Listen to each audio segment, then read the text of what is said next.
Broadcasting live from the Albay PIO News Center, providing you the most exclusive news update from all over the province. This is News at 12. News at 12.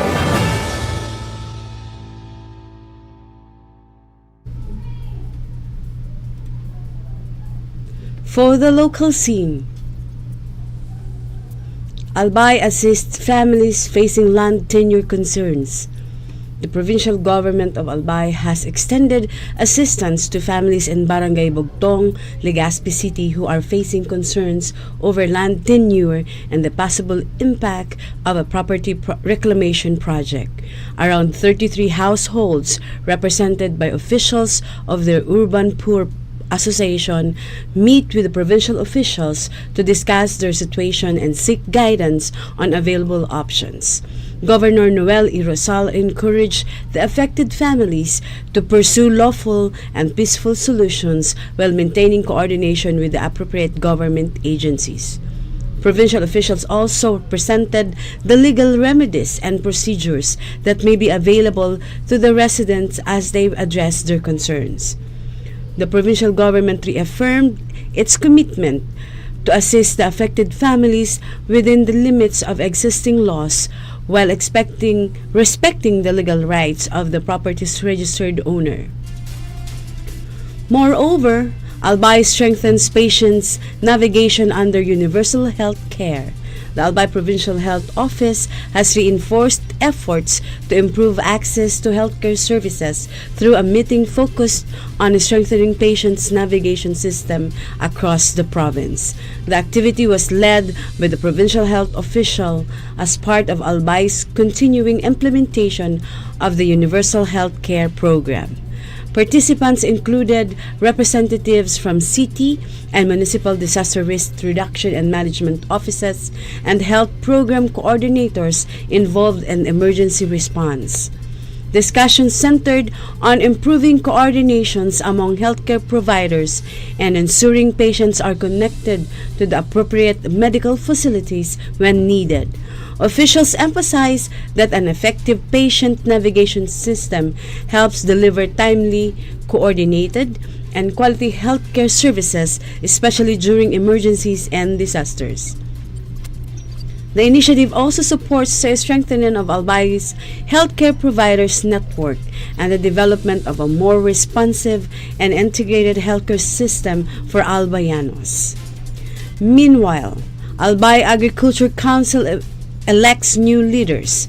The Provincial Agriculture and Fishery Council of Albay has elected a new set of officers and sectoral committee chairpersons to strengthen support for the province's agriculture and fisheries sector.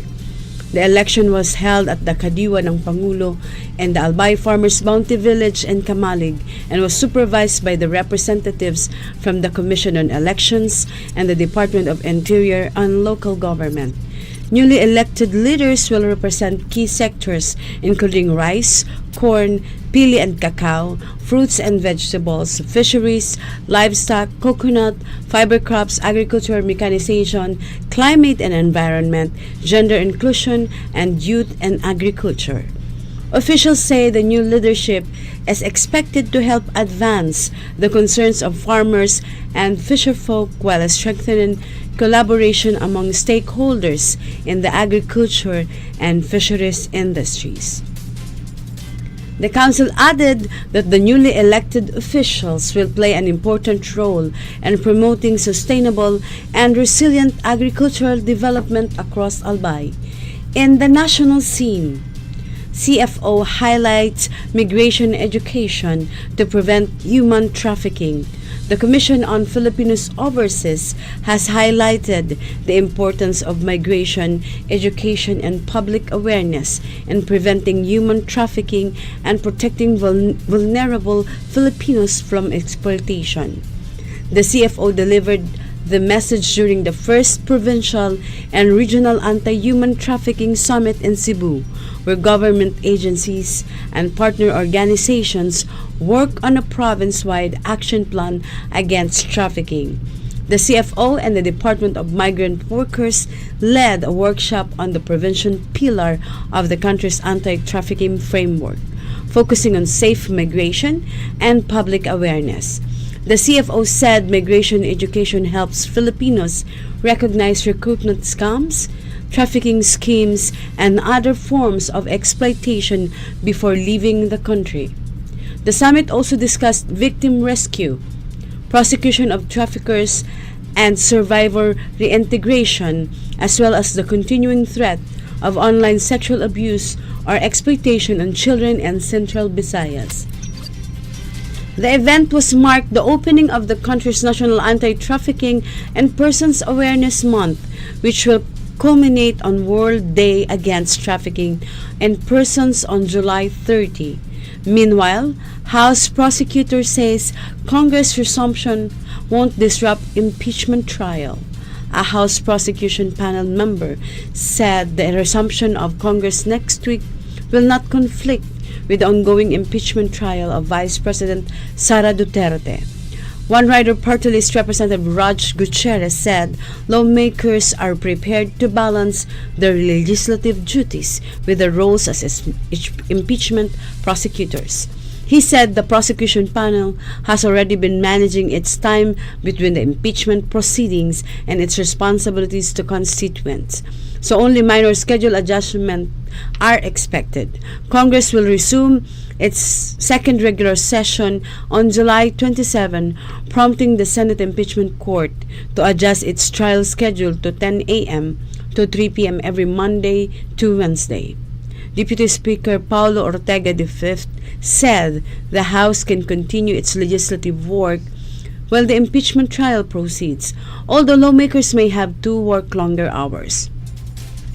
Gutierrez said the return to regular session may even make scheduling easier for lawmakers involved in the trial, as they will no longer have to split as much time between each impeachment duties and travel to their districts. In another story, PNP vows to respect right to protest, ensure SONA security. The Philippine National Police said it will respect and protect the right of individuals and groups to express their opinions and air their grievances during the State of the Nation address. PNP Chief General Jose Melencio Nartates Jr. asked rallies to also respect police officers and their mandate to maintain peace and order. Nartates said the PNP has prepared security measures for the SONA and will deploy sufficient personnel and resources at rally venues. He also assured the public that police will observe maximum tolerance during the activities. The PNP will also help secure the 112th founding anniversary of the Iglesia ni Cristo, which will be held on the same day as the SONA.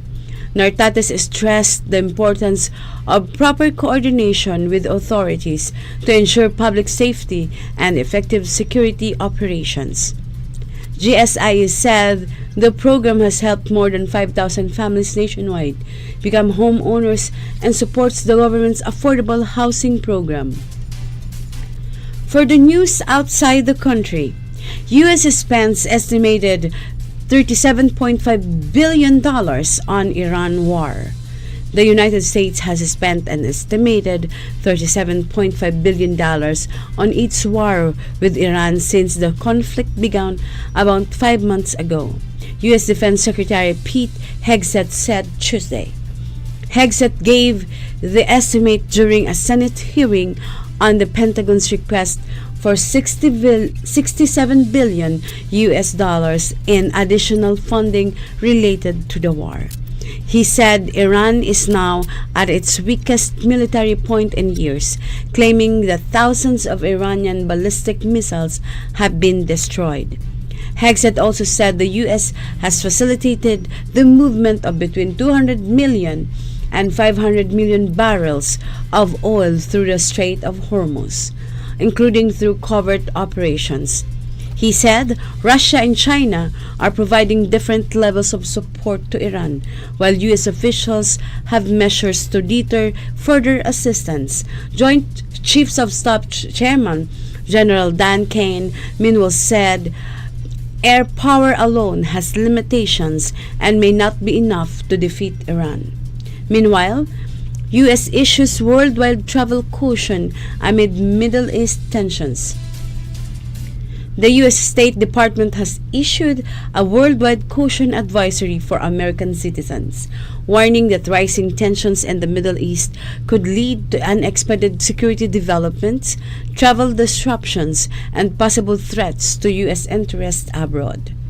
Americans in the Middle East were urged to remain vigilant and prepare for possible flight cancellations, temporary airspace closures, and other travel disruptions. His State Department also advised U.S. citizens to monitor security alerts from U.S. embassies and consulates, follow local authorities' guidance, and stay informed through news reports. It further urged Americans outside the Middle East to reconsider travel to and through the region, warning that U.S. diplomatic facilities and other U.S. interests could be targeted.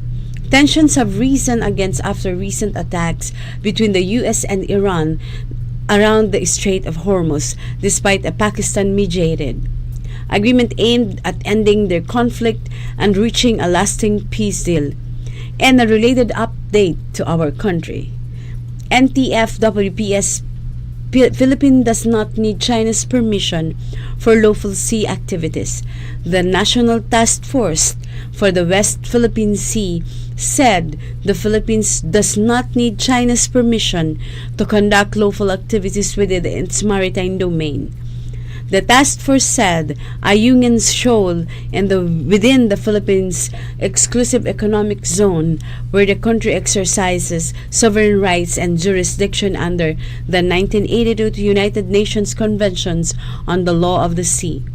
It said these rights were reaffirmed by the 2016 South China Sea Arbitral Award, which declared that Chinese expansive maritime claims have no legal basis under the international law. The NTF-WPS also accused China of using illegal, coercive, aggressive, and deceptive actions at sea, along with disinformation to justify its conduct. The task force said the Philippines remains committed to professionalism, restraint, and the peaceful resolution of maritime dispute under international law. It called on China to stop its illegal and coercive activities, respect humanitarian operations, and comply with its obligations under international law. That ends our news break for today, July 23, 2026. We'll be back tomorrow for more news updates. Thanks to our noon news break writers, Elza Lorejo and Ian Boetre.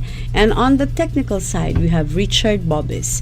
To our Provincial Information Office OIC, Marty Gonzalez, under the supervision of our Governor Noel E. Rosal. This has been your anchor, Anessa P. Babb. Thank you for subscribing. Albay in my heart.